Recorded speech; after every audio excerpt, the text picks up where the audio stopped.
to the Open Meetings Act posted here in the council chambers. If you'd now please join me in rising for a moment of silence and the Pledge of Allegiance.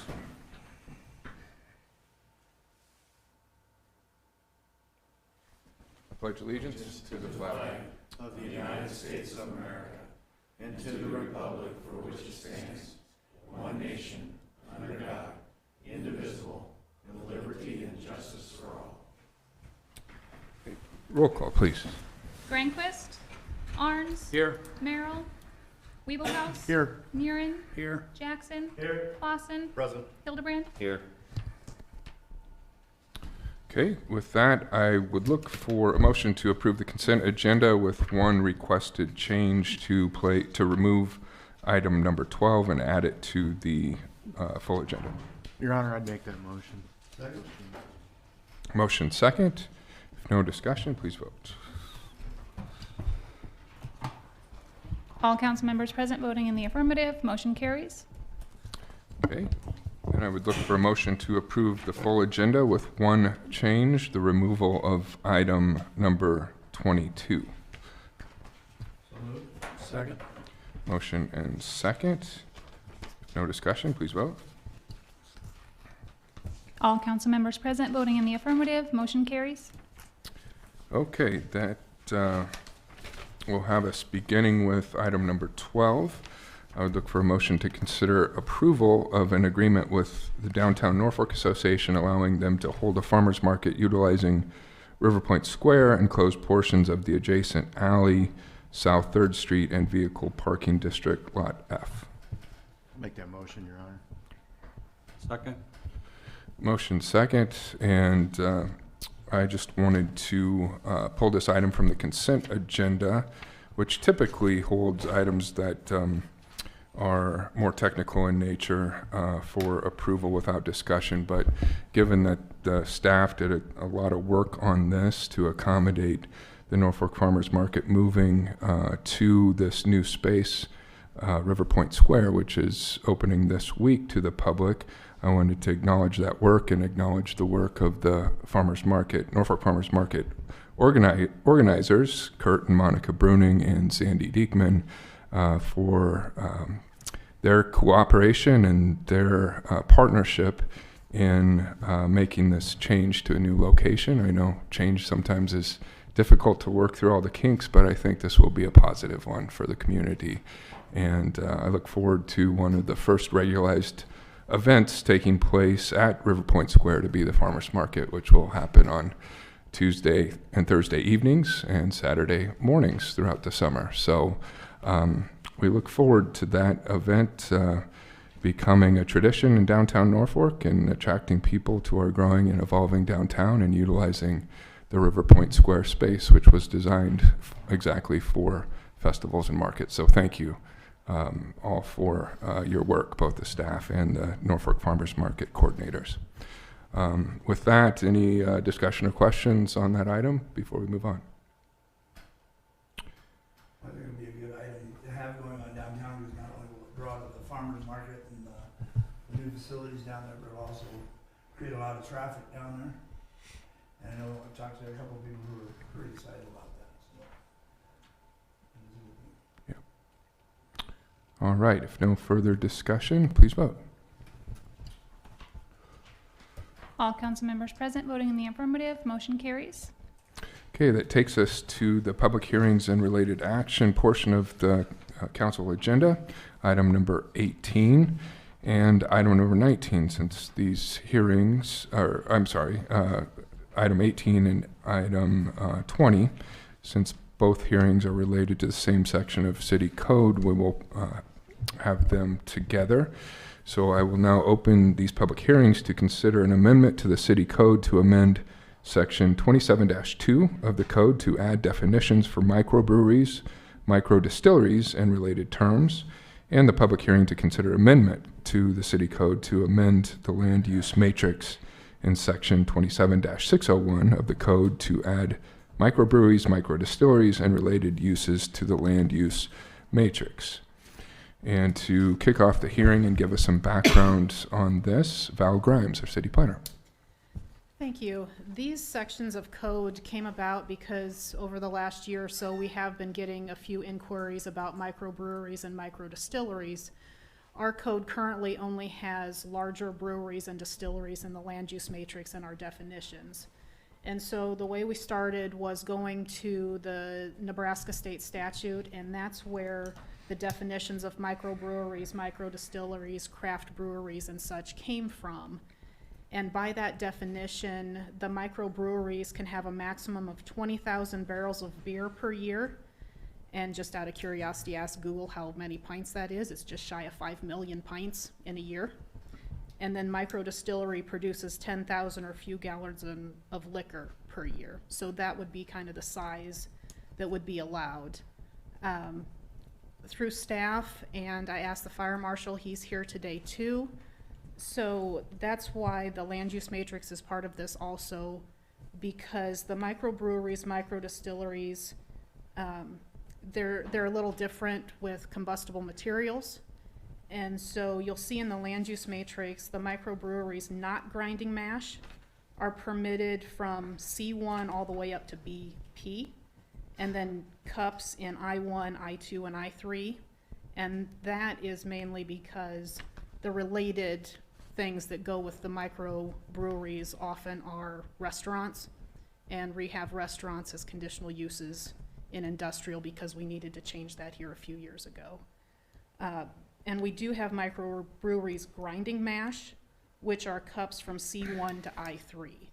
That came from the fire marshal. I said he is here if you have questions as to what exactly that means and why that was suggested. The microdistilleries are also conditional uses from C1 to I3. That just means we can have them in all those categories with a conditional use permit from Planning Commission. Just a few more things to look at on a case-by-case basis than outright permitting them in certain areas. If you have any questions, we'd be happy to answer them. So Val, I didn't quite catch that. So in C3 zoning areas, microbreweries and microdistilleries will require a cup or not in C3? Microdistilleries, yes, in C3. Microbreweries grinding mash, yes, in C3, but if they're not grinding mash on site, then they're outright permitted. Okay. And code to this point is silent right now on microbreweries and microdistilleries. There's no reference, is that correct? Correct. Okay. Any questions for Val? This is a public hearing, so anyone wishing to make comment can do so now.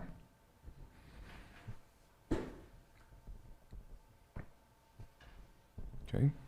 Hearing no one, I will ask for a Planning Commission report on both items, please. The Norfolk Planning Commission held public hearings on May 4th, 2020-21 to consider amendments to the official city code in section 27-2 and section 27-601 related to microbreweries, microdistilleries, and related uses. The Planning Commission recommends approval of the amendments on a 9-0 vote. Okay, with that, I will move to close the public hearings and take up item number 19. I would look for a motion to consider ordinance number 5736, approving an amendment to the city code to amend section 27-2 of the code to add definitions for microbreweries, microdistilleries, and related terms.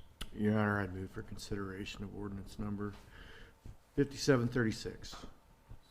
Motion second. Any further discussion or questions, Council?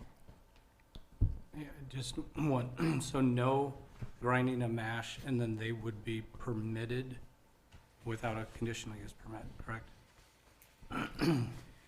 Microbreweries not grinding mash would be permitted from C1 through BP. Yes. Perfect. Yep. In the purpose of the not or grinding, is that because of there's a potential grain dust or whatever, the fire hazard? Explosion.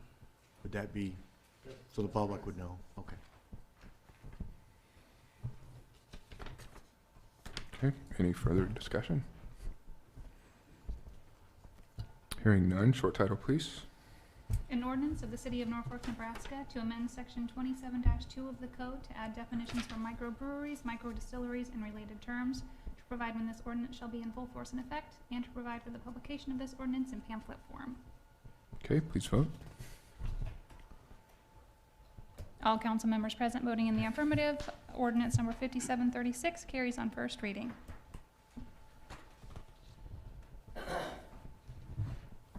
Your Honor, I recommend that we suspend the rules and pass ordinance 5736 on second and third, since there's no opposition. Second. Motion and second to suspend the rules and approve on second and third readings. If no discussion, please vote. All council members present voting in the affirmative. Ordinance number 5736 carries on second and third. Okay, item 21 would look for a motion to consider ordinance number 5737, approving an amendment to the city code to amend the land use matrix in section 27-601 of the code to add microbreweries, microdistilleries, and related uses to the land use matrix. I'll make a motion for consideration of ordinance number 5737. Motion and second. Any further discussion? I think it's fair to say this was a reasonable accommodation of this potential use in certain areas of the city. I know we've had interest on behalf of certain entrepreneurs in this regard, and I think making allowance for these type of businesses where they're regulated safety in the best interest of the public is prudent and good community land use. So appreciate the staff work on this and moving forward and allowing this type of business use to develop. If there's no further discussion, short title, please. An ordinance of the City of Norfolk, Nebraska to amend the land use matrix in section 27-601 of the code to add microbreweries, microdistilleries, and related uses to the land use matrix, to provide when this ordinance shall be in full force and effect, and to provide for the publication of this ordinance in pamphlet form. Okay, please vote. All council members present voting in the affirmative. Ordinance number 5737 carries on first reading. Your Honor, to keep this in line with 5736, I'd move we suspend the rules and pass ordinance 5737 on second and third. Second. Motion second to suspend the rules and approve on second and third readings. If no further discussion, please vote. All council members present voting in the affirmative. Ordinance number 5737 carries on second and third. Okay, that takes us to our regular agenda, and since item number 22 has been pulled for consideration to next meeting, we will move to item number 23. Would look for a motion to consider approval of an engineering letter agreement amendment, number 1 contract with McLaury Engineering Incorporated for the West Michigan Avenue and 8th Street Drainage Study Project for an amount not to exceed $168,200. I'll make a motion to approve. Second? Motion and second, and to give us some background on this, Steve Ramus, our city engineer. Mayor and Council, about a year ago, you approved a contract to do the drainage study for the Michigan Avenue and 8th Street improvements. That has been completed, and so we are ready to move into the design phase for design of reconstruction of Michigan Avenue from 13th to Wood and from 10th to 7th Street, as well as the design and reconstruction of 8th Street from Michigan Avenue south to Omaha Avenue. The design would include some water main replacement and sewer replacement, as there are some older undersized mains in the area. And it would also include some substantial storm sewer improvements to better control drainage in those areas. So we anticipate construction around 1.7 million. So this design contract is just around 9.5% of anticipated construction cost. Okay, thank you, Steve. As we know, this has been a topic of great interest, Michigan Avenue infrastructure and the degradation there and the need for reconstruction. One of the things we've had to get done in order to move forward on this project is this drainage study, given the unique challenges in that area. Now that that's done, it will allow us to move forward. So, Steve, can you talk a little bit about what that means potentially in terms of timeline for construction of the project? So, right now the contract is set up that design documents would be ready around the first part of December of this year. Once we have those in place, there is that first block from 13th to, I don't remember what that street is in there, 13th to Glen, I believe it is. We need to underground the power on the north side of Michigan in that one block area. We need to push Michigan north 5 or 6 feet in order to get a sidewalk on the south side there by the alignment shop. So again, we anticipate design being done before the end of this year. We'll work with MPPD for an underground contract to get that done, and then we'd be able to bid and award a project potentially for next year. Okay. Any other questions? So this is for, the 168,000 is for design, not the study, drainage study. Drainage study is complete, correct. That contract was about a year ago. So we're amending that original contract now to add the design for Michigan and 8th Street. So those residents and businesses along there, will that be the city's responsibility to contact them or the engineering about what's gonna happen there? And how We it's would, gonna we happen? would contact the businesses and the residents in there ahead of any construction in there. We don't foresee any right-of-way acquisition or anything like that in there. Pretty much taking out what's there and reconstructing. And just from Wood to 10th Street, that was redone, rebuilt. How long ago was that? Do you recall? I'm gonna guess about 10 years ago, that was phase 1 in that area. All right.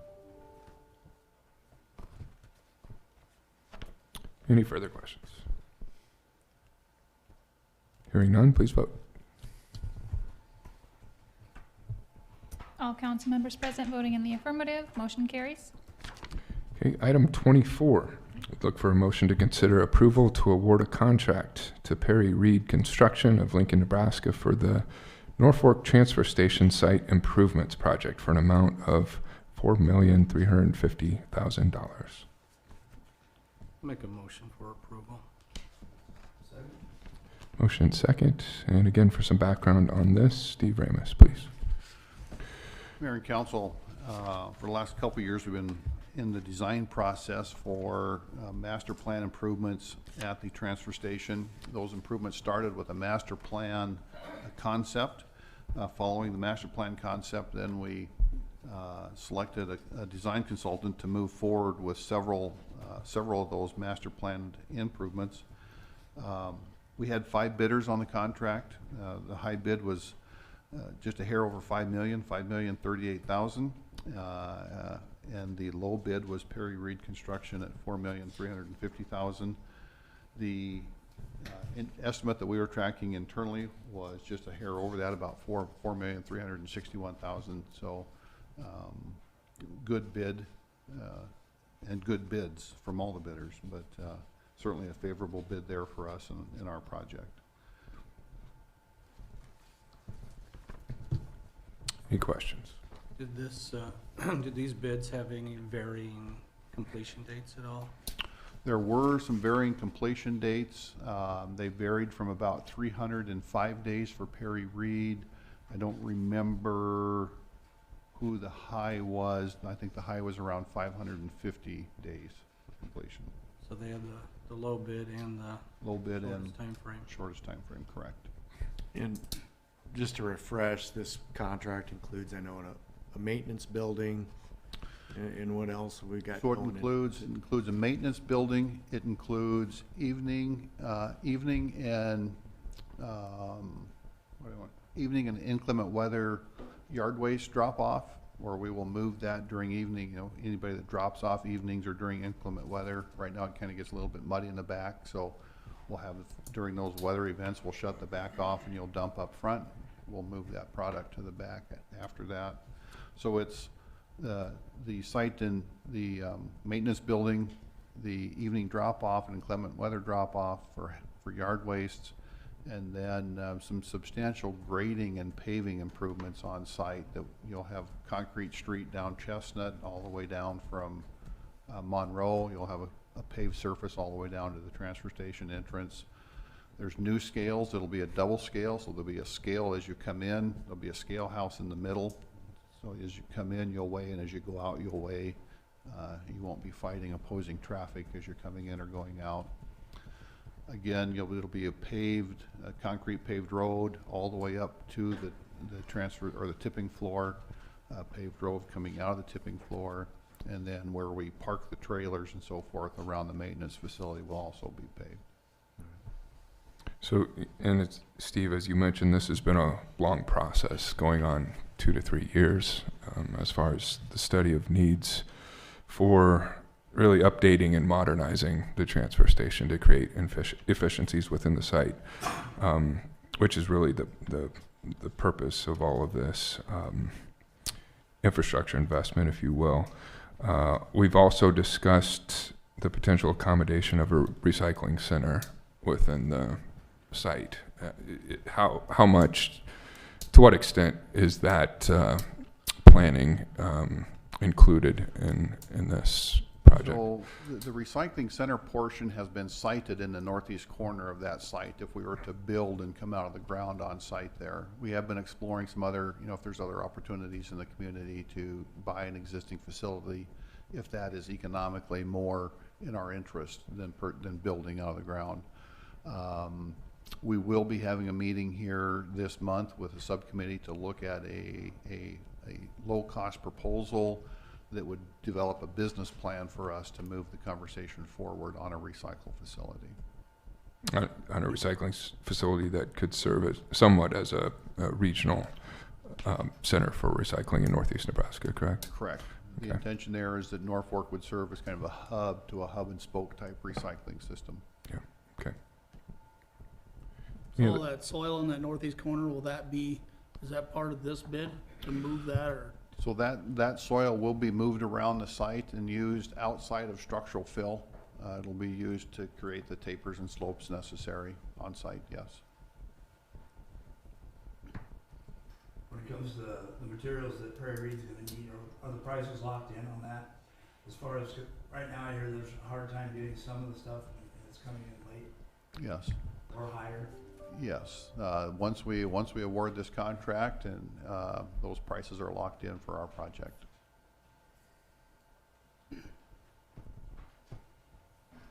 Any other questions? I guess one of my only other questions is, we've got $500,000 left on the table. Just wanna make sure staff is comfortable with that. We're not gonna have a bunch of change orders and things like that happen throughout this process. Yes, we're comfortable. We spent the last couple of weeks working with our consultant and conversations with Perry Reed. We're comfortable with where we are with numbers. Now, I'm not going to tell you that there's not going to be any change orders on a project like this. There most likely will be, but we don't see any substantial change orders in that type of magnitude. I would expect, a couple % by the time we're done, maybe. How do you suppose they were able to? I mean, it's a lot cheaper bid. You're talking almost 700,000 for your top one. The other 3 bids are all right in line, and this one's so much lower. I would expect part of that is their time frame of completion. So every day out there is labor costs and overhead costs. When the difference between 305 days and 555 days is certainly quite a bit. So I do think that some of it is labor, if not a substantial portion is just overhead and labor.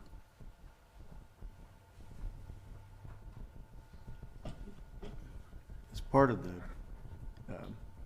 where SCS, evaluates these bids, do they look, at the history of these contractors?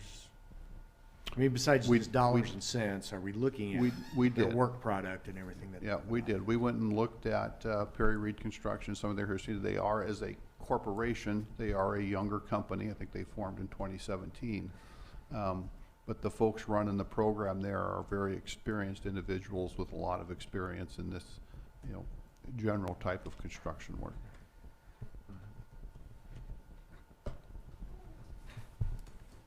Any further discussion? Hearing none, please vote. All council members present voting in the affirmative, motion carries. Okay, that concludes this May 17th, 2021 meeting of the Norfolk City Council. We are adjourned.